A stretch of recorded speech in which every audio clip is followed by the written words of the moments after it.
বাংলাদেশের প্রধানমন্ত্রী তারেক রহমানের সাম্প্রতিক চীন সফরের পর দক্ষিণ এশিয়ার ভূ রাজনীতিতে যেন নতুন এক অস্থিরতার সূচনা হয়েছে।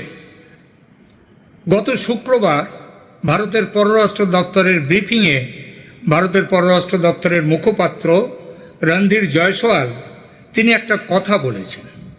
তিনি বলেছেন এই তারেক রহমানের চীন সফর এবং দু দেশের ঘনিষ্ঠতা প্রসঙ্গে তিনি বলেছেন, we are closely monitoring the developments, we will take appropriate steps to safeguard our interest. অর্থাৎ আমরা সব কিছু নজরে রাখছি আর ভারতের স্বার্থ রক্ষায় যথাযথ পদক্ষেপ নেওয়া হবে, অ্যাপ্রোপ্রিয়েট স্টেপস। এরপর চীনের একটা বার্তা এসছে। ঢাকাস্থিত চীনের রাষ্ট্রদূত তিনি বলেছেন যে কোনো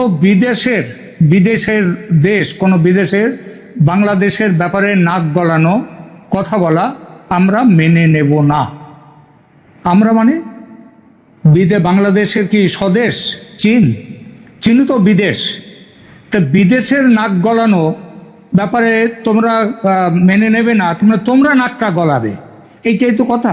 আর কালকের এই কথার পরেই কিন্তু আবার বাংলাদেশের সংসদে সেখানে আমেরিকার যে 250তম জন্মদিবস আমেরিকার, সেটা পালন করেছে। তো এটা পালন করাটা খুব স্বাভাবিক ব্যাপার, কিন্তু এটা চীনের এই বার্তাটা স্পষ্টতই, অনেকে বলছেন এটা নাকি আমেরিকার দিকে, কিন্তু আমার তা মনে হয় না। চীনের এই বার্তা অ্যাকচুয়ালি হচ্ছে ভারতকে উদ্দেশ্য করে, এবং এর মাথায় আছে কোন কোন জিনিস, সেগুলো হচ্ছে ওই লালমনিরহাট বিমানবন্দর, তারপরে তিস্তা জল প্রকল্প, তিস্তা বাঁধ প্রকল্প, তারপর যে চীন থেকে বিমান কেনা, যুদ্ধ বিমান কেনা, এই সমস্ত। চীনের বার্তাটা কি বলেছে?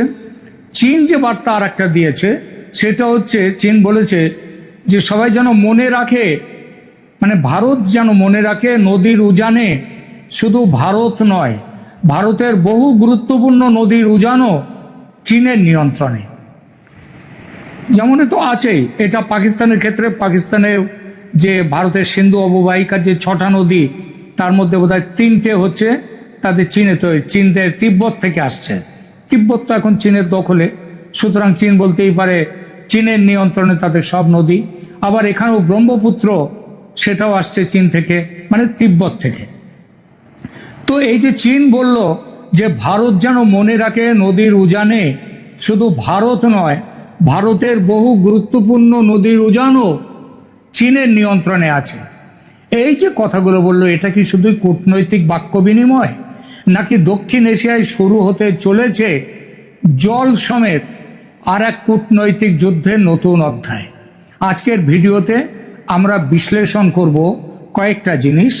যেমন প্রথমে, ভারত আসলে অ্যাপ্রোপ্রিয়েট স্টেপস বলতে কি বোঝাতে চাইছে, এই কথাটার প্রকৃত অর্থ কি, ভারত কি কি পদক্ষেপ নিতে পারে, চীন কেন নদীর প্রসঙ্গ তুললো, উজানের নদীর প্রসঙ্গ, আর সবচেয়ে বড় প্রশ্ন, বাংলাদেশ কি অজান্তেই ভারত চীন ভূ রাজনৈতিক লড়াইয়ের কেন্দ্রবিন্দুতে পরিণত হচ্ছে? আমরা এই বিষয়গুলো নিয়ে কথা বলবো। প্রথমে দেখা যাক ভারতের বক্তব্য, এই যে বক্তব্য অ্যাপ্রোপ্রিয়েট স্টেপ, সেটা কেন এত গুরুত্বপূর্ণ।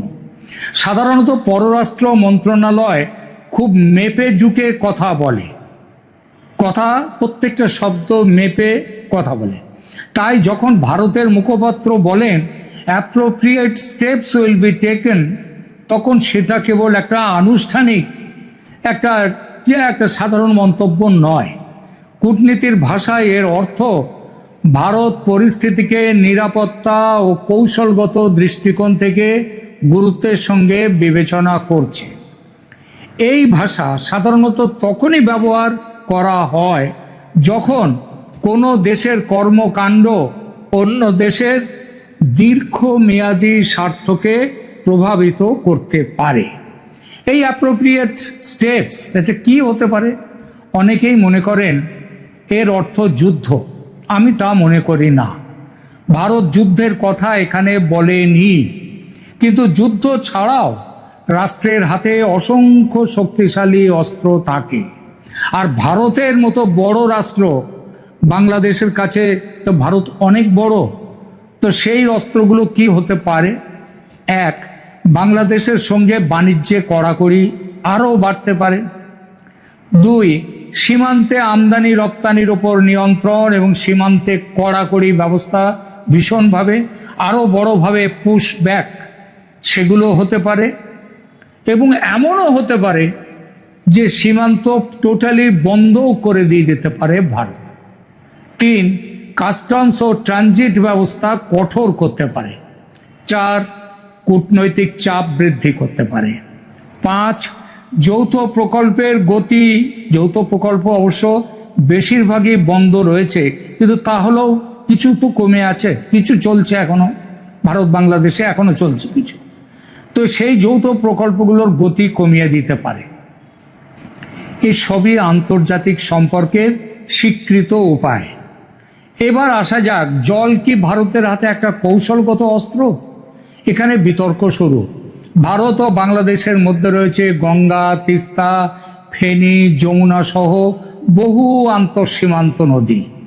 গঙ্গার জল বন্টন চুক্তির মেয়াদ ভবিষ্যতে এই বছরই ডিসেম্বরের সম্ভবত 16 তারিখে শেষ হয়ে যাচ্ছে। এখনো কিন্তু কথাবার্তা শুরুই হয়নি নবীকরণ নিয়ে, নবায়ন নিয়ে, চুক্তি নতুন করে চুক্তি করা নিয়ে কোনো কথা এখনো এগোয়নি।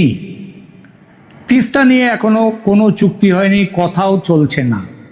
তাহলে প্রশ্ন, ভারত কি জলকে কৌশলগত চাপের উপায় হিসেবে ব্যবহার করবে? তাত্ত্বিকভাবে নিশ্চয়ই করতে পারে।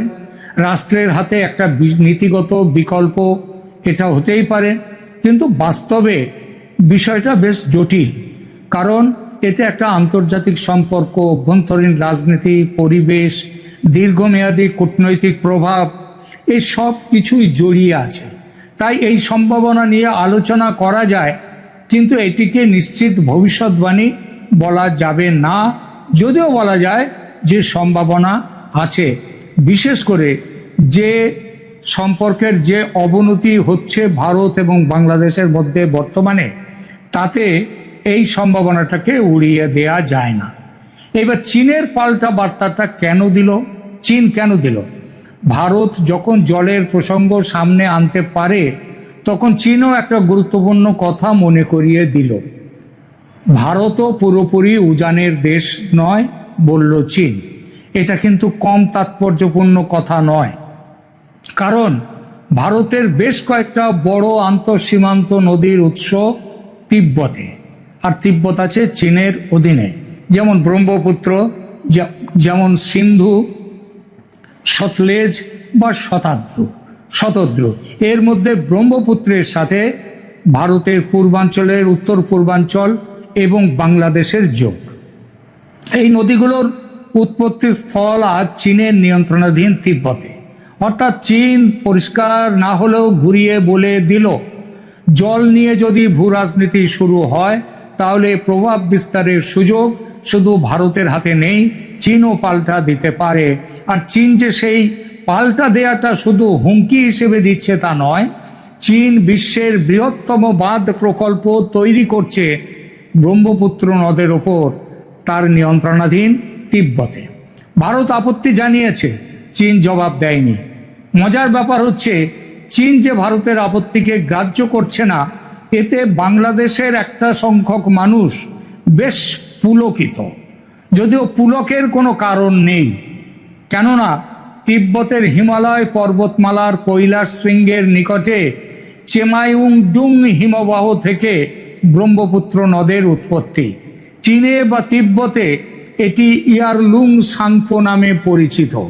আবার ভারতে এসে এই ইয়ারলুং সাংপো, এই নদীর নাম হয়ে গেল ব্রহ্মপুত্র, এবং বাংলাদেশে প্রবেশ করবার পর এটা যমুনা নামে পরিচিত হলো। তার মানে এটা কি দাঁড়ালো? যার নাম চাল ভাজা তারে কয় মুড়ি। বাংলাদেশে যেটা ব্রহ্মপুত্র, এই ভারতে যেটা ব্রহ্মপুত্র, বাংলাদেশে সেটাই যমুনা। ভারত ব্রহ্মপুত্রে যদি জল না পায়, চীন যদি আটকে দেয় জল, তাহলে